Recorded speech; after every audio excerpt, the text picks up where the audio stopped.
Kahit na may kasama ka ng iba, ikaw pa rin ang nag-iisang mamahalin sa tuwina.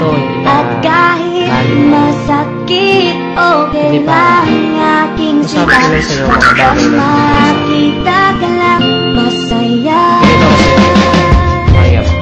Fourth year ako noon, and that's what I remember. Isang bigong pag-ibig na nagsimula sa letter. Nang una ka makita, oh my heart is turned on. Tumigil ang paligid ko, tell me what's going on. Sinikap kong mapalapit kahit na I'm not so cool. Magpakilala sa babaeng sikat sa buong school. Pinag-isipan ko kung paano ko magiging kaibigan. Naisip ko, ano kaya kung aking regaluhan? At yun ang ginawa ko, binigyan ko siya ng books. Bakit books? Ewan ko, basta binigyan ko ng books. Higher section kasi dati ang mahal ko na si Marian. Oops, yan tuloy, nabanggit ko ang pangalan. Anyway, balik na tayo sa naputol na istorya.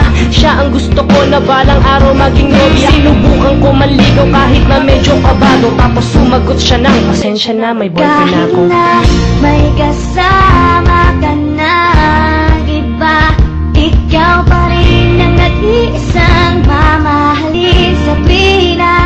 At kahit masakit, okay lang aking sinta.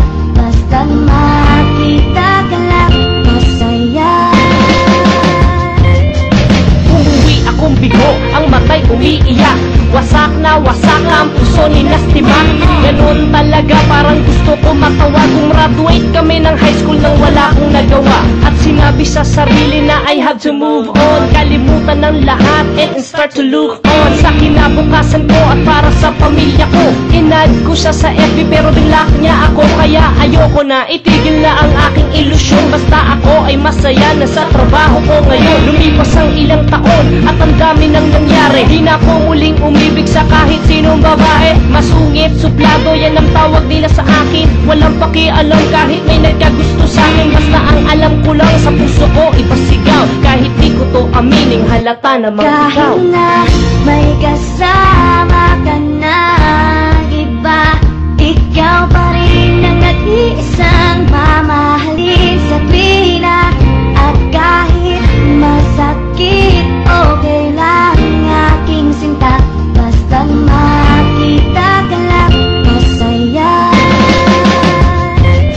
Sumakay ako ng FX papuntang Baclaran Heritage, patungo sa pinagtatrabahuan. Tuloy-tuloy ang biyahe, lapas sa kalagitnaan. Nang bigla itong tumigil sa dati kong eskwelahan. At lumingon aking mata papunta sa aking kanan. At nakita ko siya sa tapat nag-aabang. Ako'y di makapaniwala, biglang napatungang at nakatitig sa kanya. Taglay ang labis na paghang. Umigil ang aking mundo, ngunit hindi ang sasakyan. Di ko na siya makikita, yun ang di ko papayagan. Kaya sinabi ko sa driver na, Mama, para wala akong pake kahit na mahalata niya. Aaminin ko na po, wala na tong hiya-hiya na minamahal kita mula pa man nung simula. At nang ako'y papalapit na ay bigla kong natigilan. May kayakap siyang lalaki at bigla siyang hinalikan. Kahit na may kasama